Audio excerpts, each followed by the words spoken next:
everyone, and welcome to another episode of Little Give. We have an incredible guest on today. Go ahead, introduce yourself, tell us where you're from, tell us what you're all about. Hi, I'm Andrea Putting, and I am in Melbourne, Australia. I am the compassion curator. I'm all about chocolate and coffee breaks, which is all about breaking down barriers that divide community and helping us to see the humanity in another person. So I'm a host of the show, Chocolate and Coffee Break, a compassionate proposition, and I also an author of a few books, which I'm sure we'll talk about. And I'm looking forward to sharing with you what Chocolate and Coffee Breaks is all about, because it is a beautiful movement and I'd love to have you join me. Oh, incredible. Okay, let's start from the beginning. How did you get started with all the things you're working on right now? Ooh, okay. So it goes back to 10 years ago, and I started the movement Chocolate and Coffee. Well, it wasn't Chocolate and Coffee Break then, it was Chocolate and Coffee Day for Religious Harmony. And that all started because a year previous to that, there was a siege in a chocolate cafe in Sydney, which is, some distance from me, about 1,000 kilometres, 800 miles. And I was sitting here watching what was unfolding on my computer screen. But it was a tragic event, and what it was that a Muslim, saying that he was doing this in the name of Allah, took over this cafe and held people hostage for many, many hours. And it ended up with 2 innocent victims and the gunman being killed. Now, what happened is there was retaliation, that the Muslim community would be retaliation against the Muslim community, but there wasn't. What happened instead was that 150,000 people flooded social media with the hashtag "I will ride with you." So they were, instead of reacting in fear, they reacted in love. And there was this outpouring of love. So that just did something to my soul, and just thought, wow, this is the world I want to live in, where people are reaching out to the others and saying, we accept you for who you are. And I came to realize over the next year that we wait until there was a tragedy before we stand up and say anything. And we don't reach out to people. We're the silent majority. We just shut up and just get on with our life. But the reality is that we need to let love be the loudest voice. So, we need to. So I thought, well, what if we share chocolate and coffee with someone we don't know, with someone who is different to us, and listen to their story and get to know who they are? And that really helps us to break down barriers. And there is that scientific evidence that proves that. So it's a pretty amazing, simple thing that we can do that makes a difference. And so from Chocolate and Coffee Day, why should we have it one day a year, grew into Chocolate and Coffee Breaks, and now the television show Chocolate and Coffee Break. I love that. And this show is so in alignment with what you're doing, because we're all about that too. There's so much bad news out there. We try to highlight the good and all the incredible people out there who are working really hard to make the world a better place. So I love what you're doing. A lot of people might have seen that and said, well, that's cool, and then moved on with their life. What do you think it is about you that made you say, hey, maybe I could do something to create the love circle that you've created now? Yeah, that's an interesting thing, is that when it was about 10 months after the event, and I just said to my mum one day, I was talking to her on the phone, I said, when's Chocolate and Coffee Day? Because obviously this had caught into my psyche, and she goes, I don't know, I've never heard of it. And I was like, damn, I have to start it. And it was like, I don't know what to do. I don't know how to do this. Who am I to start a movement? So yeah, I just kind of at that point went, nah, well, obviously I've got to start it. I don't know what to do. I'll just put it out on social media and start doing it. And that's what I did. And I haven't been able to let go of the idea and the concept. And I think this is just something that's been brought up with me through my life, is that we accept all people for who they are, and everyone has something of value to give to the world. And so it just kind of fits in with my values, I guess, and became a powerhouse in my life that I just have to keep doing this. It's so incredible. I absolutely love the concept. Tell us a bit about some of the guests you've had on and how it has evolved over the time that you've been doing the show. Well, the show only started in November last year, in 2025. But I had obviously been doing other things in the previous 10 years about chocolate and coffee and encouraging people to do this. I'd been speaking about it. I had written a book about it. I had, done various things and had various events and things all about chocolate and coffee break. But the show has been an incredible way of sharing with the world the message on a bigger stage, of just saying, this is what chocolate and coffee break is about. This is what I'm encouraging you to do. Sit down and have these conversations with people to see who they are. And I was very blessed that one of my very first guests was James Twyman, which many people know, and he's giving some great lessons on how we can actually do this, how we can actually sit down and how we can listen to people whose views are completely the opposite to ours. So that was pretty special. But there's been some amazing guests, and they're just everyday people mostly, who have a story that we might not ask, we might not know, that we look at them and go, well, we don't understand why they're acting the way they do, why they're behaving in certain ways. But when we listen to their stories and understand it, it changes things. I mean, one of the guests that comes to mind is a young woman who has a assistance dog. Now, we see assistance dogs. They're not for blind people, but they're for people who have other health issues, and we don't know how to respond and act to that. So, it was great to be able to talk to her and having her explain to us how we should respond when we see somebody with an assistance dog. Absolutely. So, there's just been lots of different stories, people from different backgrounds, different experiences, different health issues. So I love it. I think it's a beautiful show. Yes, it sounds like a beautiful show. I'm definitely gonna have to subscribe and learn more. I think it's so fascinating because you can see somebody and know them and not know what they've been through. And then, like, when they tell you their story, a lot of times you might hear the response of, I never would have known. Wow, I had no idea you had been through all that. And I feel like everyone has a story to tell.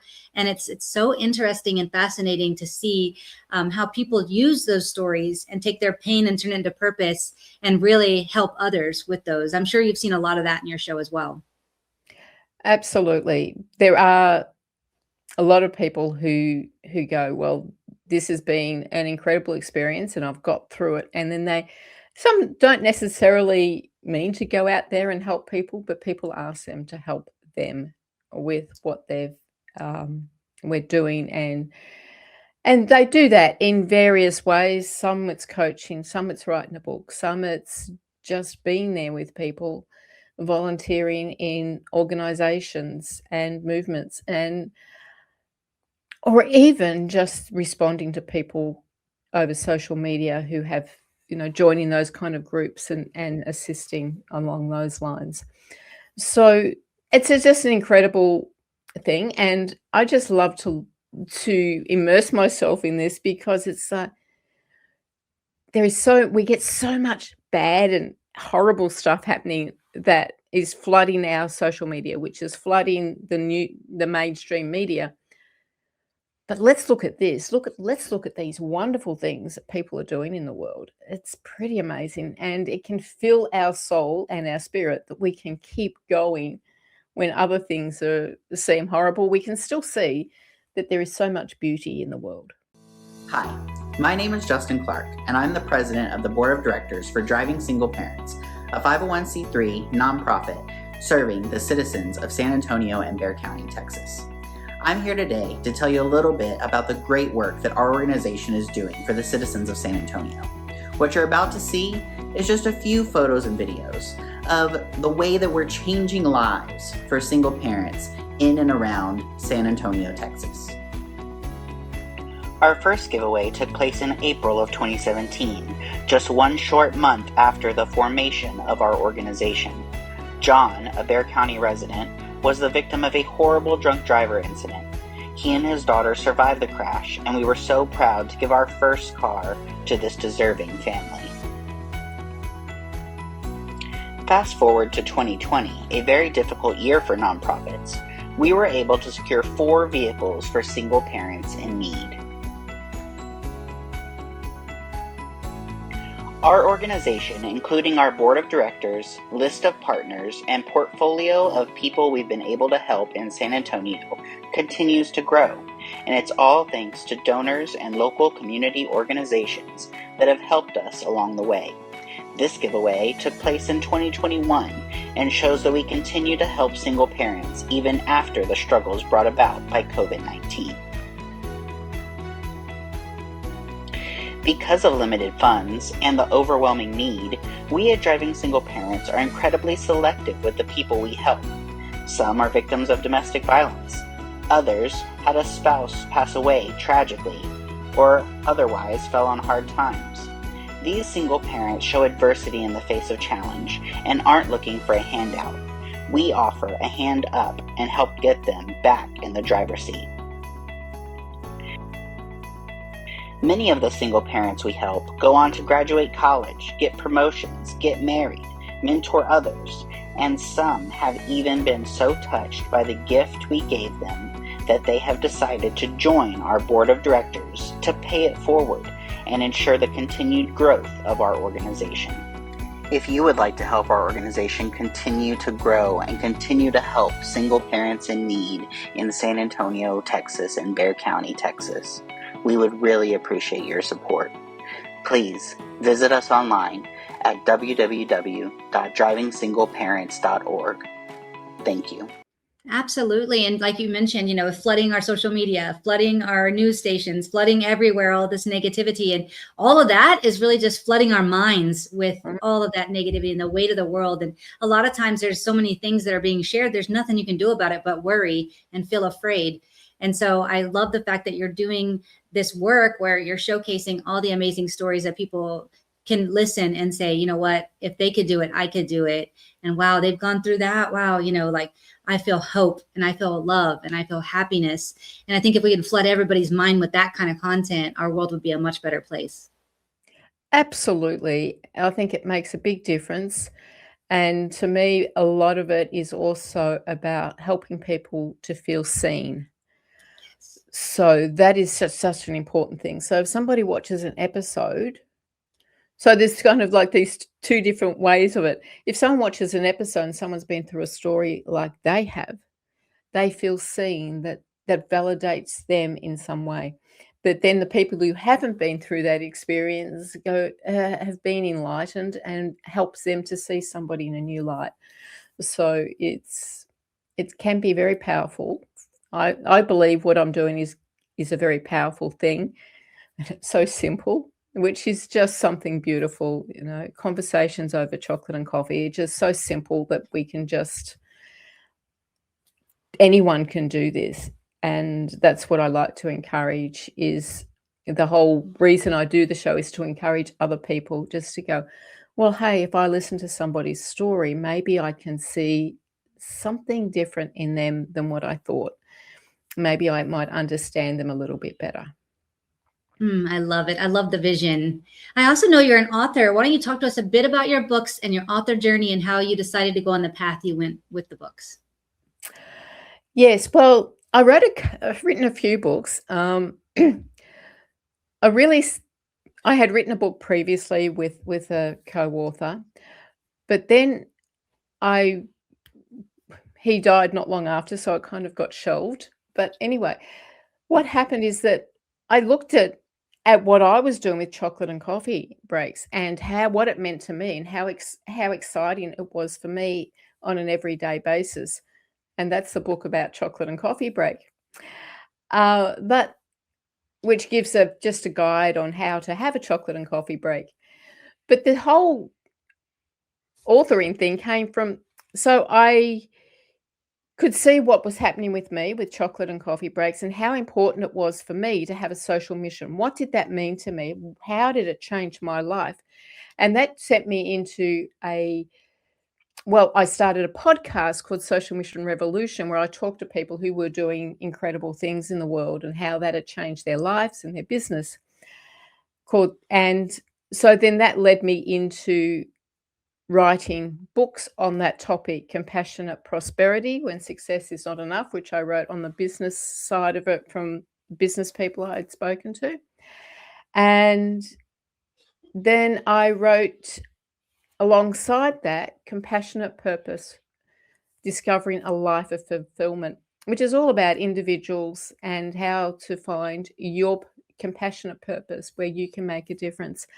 And what I love about both books is that while they're different, they have similar kind of stories. So it can go from somebody who is a billionaire who had achieved everything in their lives and suddenly thought, well, and then realized that they had nothing left to live for, to being suicidal and going, nothing left, until somebody intervened and said, hey, find your, in my words, compassionate purpose, and that changed their lives, to the simplest things, to people who grow flowers in their front yard and take them to hospitals to share, to my elderly mother who passed in 2024. But when I spoke to her, when I was finishing the book Compassionate Purpose, I didn't know where to take it. I was like, I didn't know what the last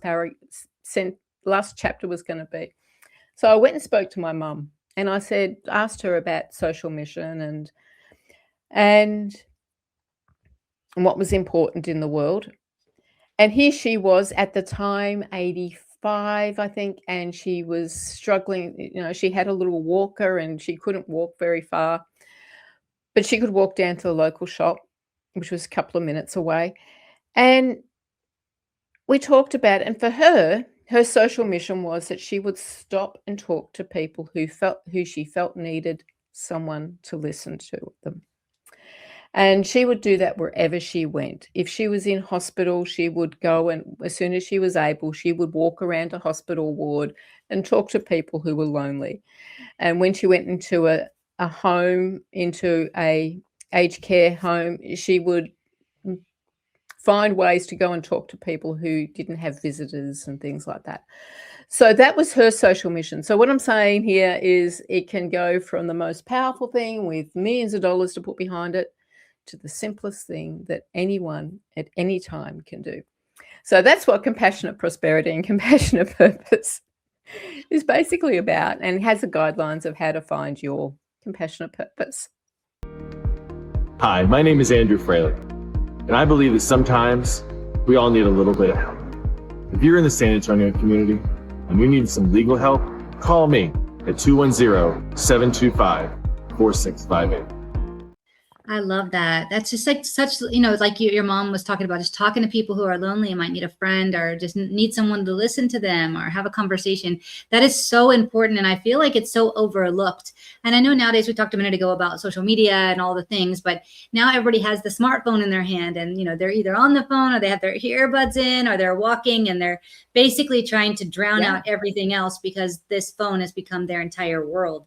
And so I'm with you whenever your mom had said, like, hey, just talk to people, say hello, open a door, be kind. Those things really do make a big impact for people who don't have someone on their side. Yeah. And we don't know where that impact is going to go, how we can change somebody's life by just a few kind words. It can change their whole demeanor, their whole life. And then that changes how their relationships, and then that can change and change and change and change. They can keep rippling out for years. That just those kind words that you shared. Absolutely. Just that little bit can actually take that person's day to a much better place. And then they share that love with the next person, the next person, the next one. Like you said, that ripple effect of love and kindness really goes on forever. It's beautiful.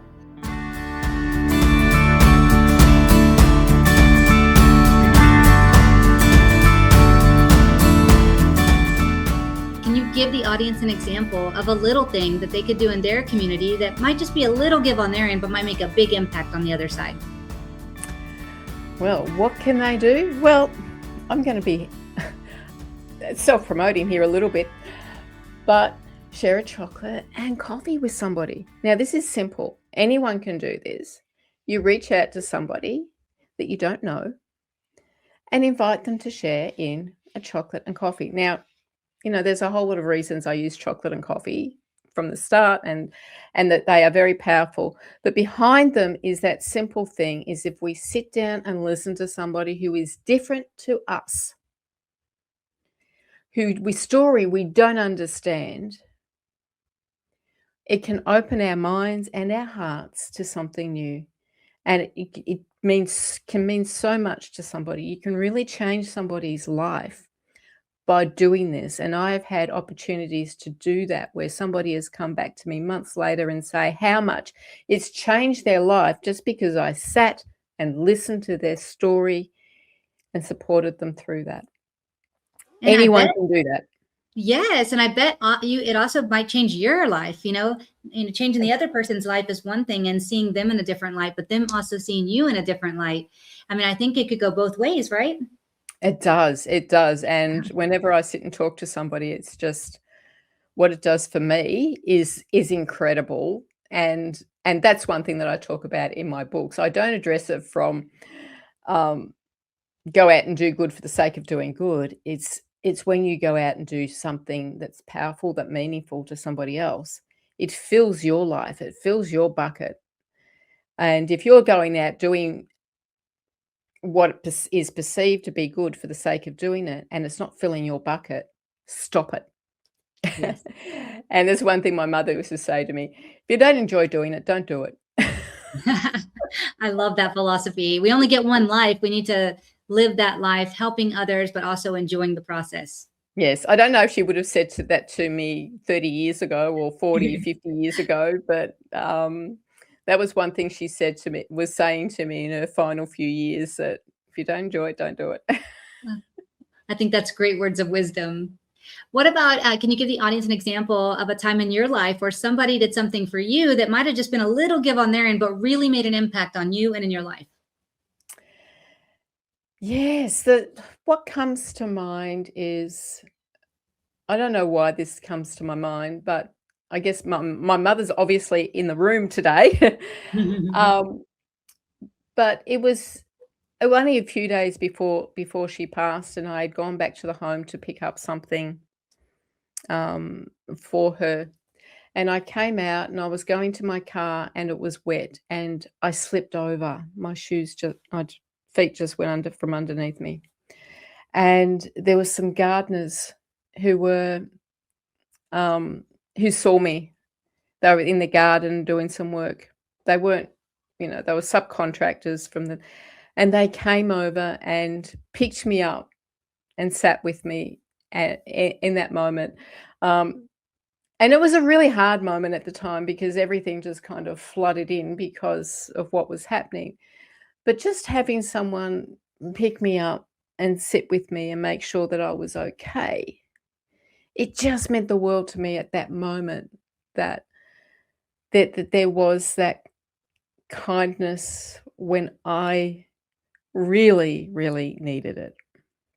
Yes, kindness and compassion. That's Yeah. beautiful. And from someone you did not know that could have easily have just, not, noticed you there or seen it and not want to get involved, so it's beautiful that they took the time to be there and sit with you and make sure that you were safe and you were okay. What a heartwarming moment. Yeah. Yes. Thank you for Absolutely. sharing that. What about nonprofits? Are there any nonprofits that you are excited about? There's one that I'm always excited about, and it's 123 Read to Me. And I absolutely love this one, and I love the founder. She's a beautiful woman. But what she does is she collects pre-loved books and shares them with children who don't have books in the home, so in low social economic book, homes. So, because she says, so if families are struggling to put food on their table, they can't afford to buy books. And so children in disadvantaged situations are going without books in their especially their preschool years, or even, beyond. And that puts them behind when they start school and they start their education. And she has these figures that show how much difference that makes, that children never quite catch up if they haven't had those books in the home in the early years. And so when it was just something that she noticed and realized that was happening in her nearby area. And so at the time, she just looked in her son's bookshelf and thought, there's lots of books he's not using. She packed them up and took them to a fish and chip shop, the local takeaway shop, and put up free books for children.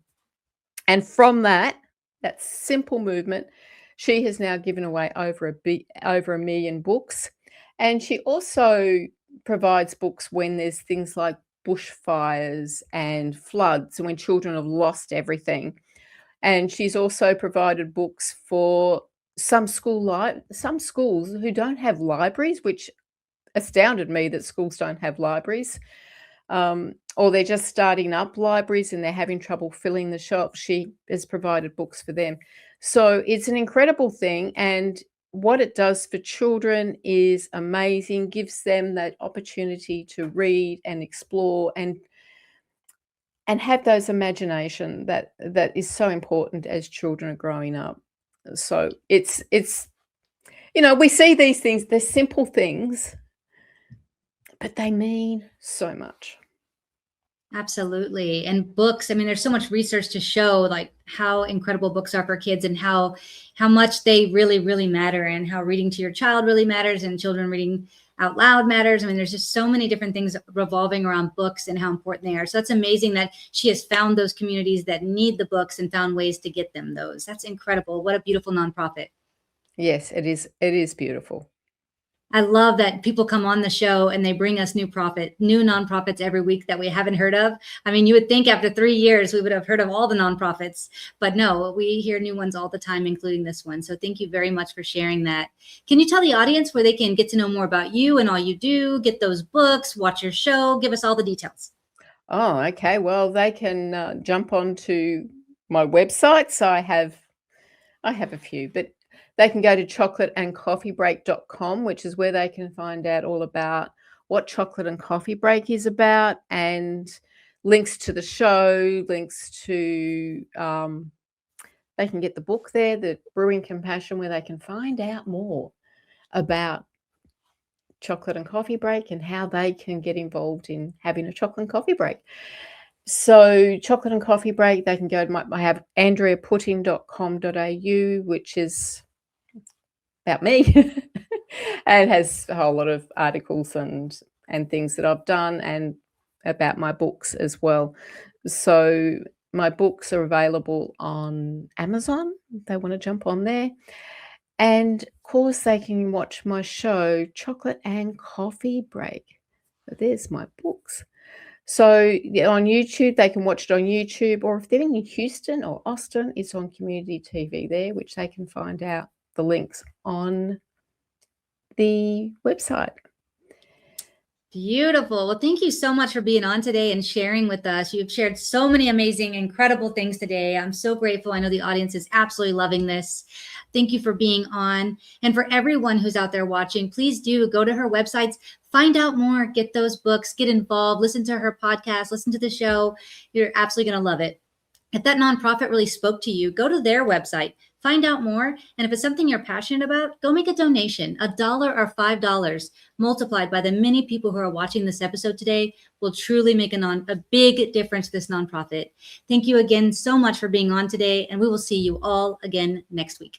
If you enjoyed this episode of Little Give, head on over to our website. At littlegive.com, you'll be able to find all the information about previous episodes and past guests that we've had on. If you or someone you know would like to be a guest on Little Give, all the information is also on the website. And if you have a nonprofit that you love and would like to recommend be on the show, all of that information is also on the website. We really appreciate you watching today, and we can't wait to see you again next week.